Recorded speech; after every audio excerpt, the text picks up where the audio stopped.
Assalamualaikum warahmatullahi wabarakatuh. I'm Virna Mustika. I'm from class 6 IT English, so I will read Zelig by Benjamin Rosenblatt from the Bellman. Old Zelig was asked by his brethren. No one deigned to call him Reb Zelig, nor to prefix to his name the American equivalent Mr. The old one is a barrel with a staff missing, knowingly declared his neighbors. He never spent a cent, and he belongs nowhere. For to belong on New York's east side is of no such importance. It means being a member in one of the numbered congregations.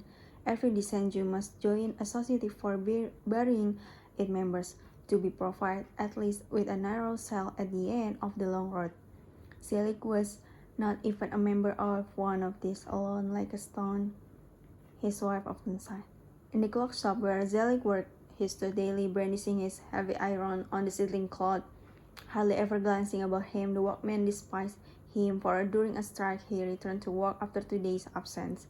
He could not to be idle, and thought with dread of the Saturday that would bring him no pay envelope. His very appearance seems alien to his brethren. His figure was tall and of cast iron mold. When he stared stupidly at something, he looked like a blind Samson. His gray hair was long, and it fell in disheveled curls on gigantic shoulders, somewhat inclined to stop. His shabby clothes hung loosely on him, and both summer and winter the same old cap covered his massive head. He had spent most of his life in sequestered village in Little Russia, where he tilled the soil and even wore the national peasant costume. When his son and only child, a poor widower with a boy of 12 on his hand, emigrated to America, the father's heart bled. Yet he chose to stay in his native village at all hazard and to die there. One day, however, a letter arrived from the son that he was sick. This sad news was followed by words of a more cheerful nature. And your grandson Moses goes to public school. He is almost an American, and he is not forced to forget the God of Israel. He will soon be confirmed. His bar mitzvah is near. Zelig's wife wept 3 days and nights upon the recipe of this letter. The old man said little, but he began to sell his few possessions. To face the world outside his village held agony to the poor rustic. Still, he thought he would get used to the new home which his son had chosen. But the strange journey with locomotive and steamship bewildered him dreadfully, and the clamor of the metropolis into which he was flung pell-mell altogether stupefied him. With a vacant air he regarded the pandemonium, and a petrification of his inner being seemed to take place.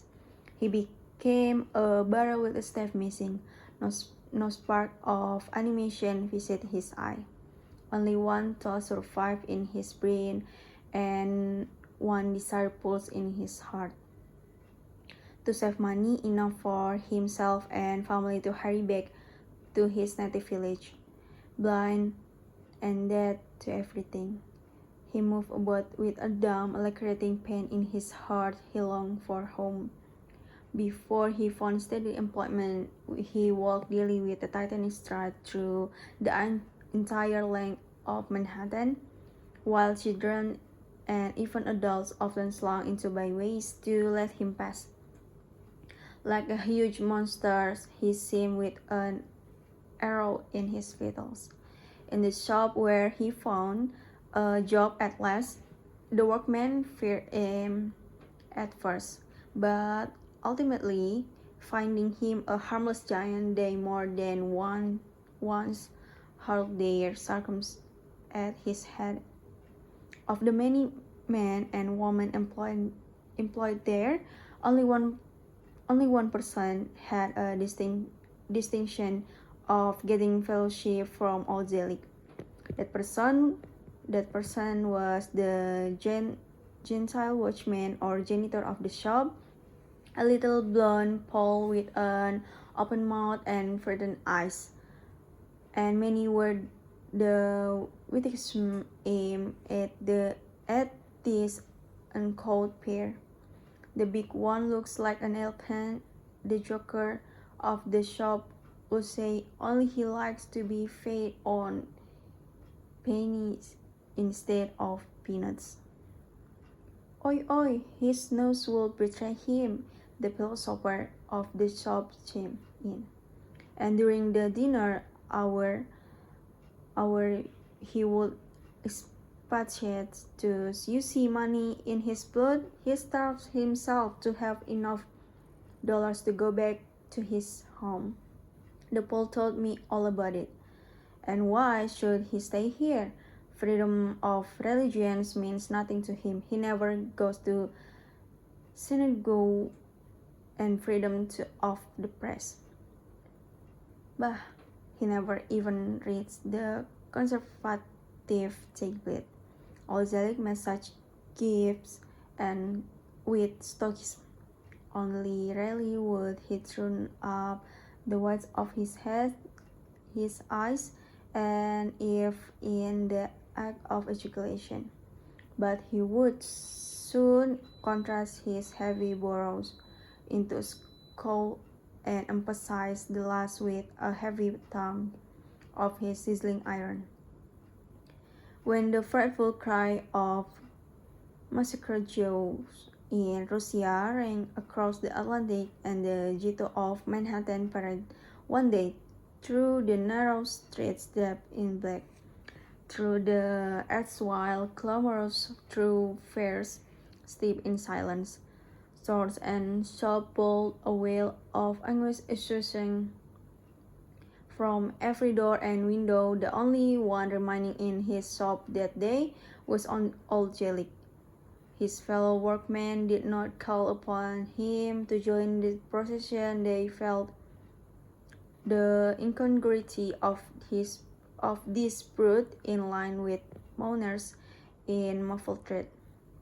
And the gentle watchman reported the next day that the moment the funeral dirge of the music echoed from the distance, Zelig snatched off the greasy cap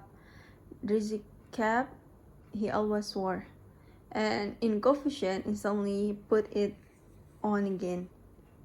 All the rest of the day, the Pole related with how he looked wilder than ever, and so Tom with his iron on the cloth that I feared the building would come down. But Zelig paid little heed to what was said about him. He dedicated his existence to the saving of his earnings, and only feared that he might be compelled to spend some of them. More than once, his wife would be appalled in the dark of one night by the silhouette of old Zelig in night dress, sitting up in bed and counting a bundle of banknotes which he always replaced under his pillow. She frequently upbraided him for his niggardly nature, for his warding off all requests outside the pension for household expense. She pleaded exhorted while he invariably answered, I haven't a cent by my soul. She pointed to the bare walls, the broken furniture, their beggarly attire. Our son is ill, she moaned. He needs special food and rest, and our grandson is no more a baby. He'll soon need money of his studies. Dark is my world. You are killing both of them. Zelig color finished his old hands shook with emotion. The poor woman thought herself successful, but the next moment he would keep not a cent by my soul. One day while Zelig was called from his shop because his son had a sudden severe attack, and as he ascended the stair of his home, a neighbor shouted, "Run for a doctor! The patient cannot be revived." A voice as if from a tomb suddenly sounded in reply, "I haven't sinned by my soul." The hallway was crowded with rich tenants of the house, mostly women and children. From far off were heard the rhythmic cries of the mother. The old man stood for a moment as if chilled from the roots of his hair to the tips of his fingers. Then the neighbors heard his sepulchral mumble, "I will have to borrow somewhere," begged someone. As he retreated down the stairs, he brought a physician, and when the grandson asked for money to go for the medicine, Zelig snatched the prescription and hurried away, still murmuring, "I help to borrow, I help to beg." That night, the neighbors heard a wail issuing from the old Zelig apartment, and they understood that the son was no more. Zelig's purse was considerably thin. He drew from it with palsied fingers for all burial expense. Looking about him in a dazed way, mechanically, he performed the Hebrew rites for the dead, which his neighbors taught him. He took a knife and made a deep gash in his shabby coat. Then he removed his shoes, seated himself on the floor, and both his poor old head tears benumbed. The shop stared when the old man appeared after the prescribed 3 days absence. Even the Pole dared not to come near him. A film seemed to coat his glaring eye, deep wrinkles contracted his features, and his muscular frame appeared to shrink even as one looked. From that day on, he began to starve himself more than ever. The passion for sailing back to Russia to die at home at last lost but little of its original intensity, yet there was something now which by a feeble thread bound him to the New York. In a little mound on the base came the House of Life under the tombstone engraved with an old Hebrew script. A part of himself lay buried, but he kept his true away from that mound. How long unwillingly he kept observing. Age gained on him with rapid strides. He had little strength left for work, but his dream of home seemed nearing its realization. Only a few more weeks, a few more months, and the thought sent a glow of warmth to his frozen frame. He would even condescend now to speak to his wife concerning the plans he had for their future welfare, more especially when she revived her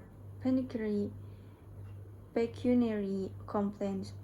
"See what you have made us of the poor child," she often argued, pointing to the almost grown grandson. "Since he left school, he works for you, and what will be the end?" At this, Zelig's heart was suddenly clutched as if conscious of some indistinct remote fear. His answers touching the grandson were abrupt, incoherent, as of one who replies to a question unintelligible to him, and is constant dread lest his interlocutor should detect it. Bitter misgiving concerning the boy began to mingle with the reverse of the old man. At first he hardly gave a thought to him. The boy grew noiselessly the ever-surging tide of secular studies that runs so high on the east side caught this boy in its web. He was quietly preparing himself for college. In his eagerness to accumulate the required sum, Zelig paid little heed to what was going on around him, and now, on the point of victory, he became aware, with growing dread, of something brewing out of the common. He sniffed suspiciously, and one evening he overheard the boy talking to Grandma about his hatred of Russian despotism, about his determination to remain in the States. He ended by entreating her plead with the grandpa to promise him the money necessary for a college education. Old Zelig swooped down upon the wild eyes. Much you needed, you stupid, he thundered at the youngster in unrestrained fury. You will continue your study in Russia, Durak, stupid. His thin wife, however, seemed suddenly to gather courage, and she exploded. Yes, you should give your saving for the child education here. Who is me? In the Russian university, no Jewish children are taken. Old Zelig's face grew purple. He rose abruptly, seated himself again.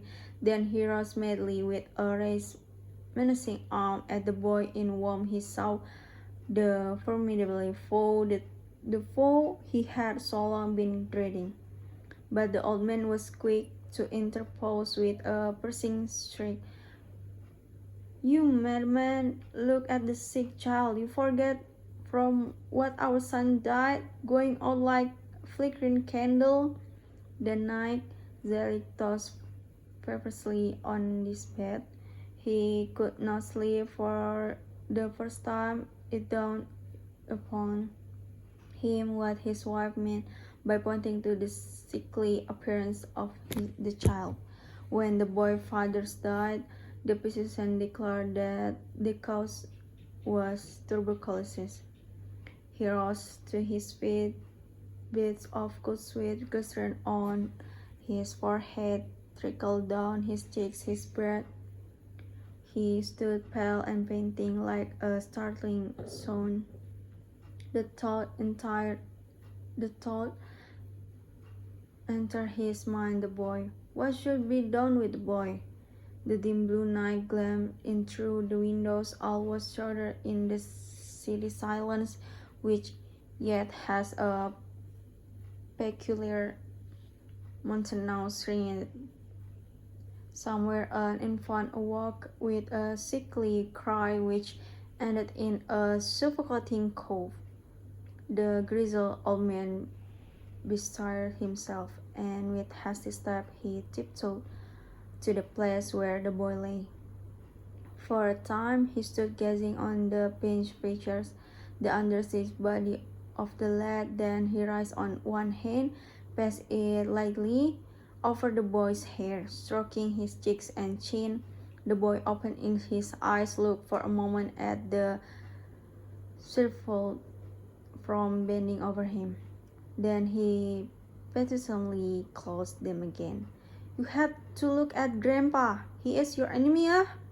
Then the aged man's voice shook and sounded like that of the child awake in the night. The boy made no answer, but the old man noticed how the frail body shook, how the tears rolled, wetting the sunken cheeks.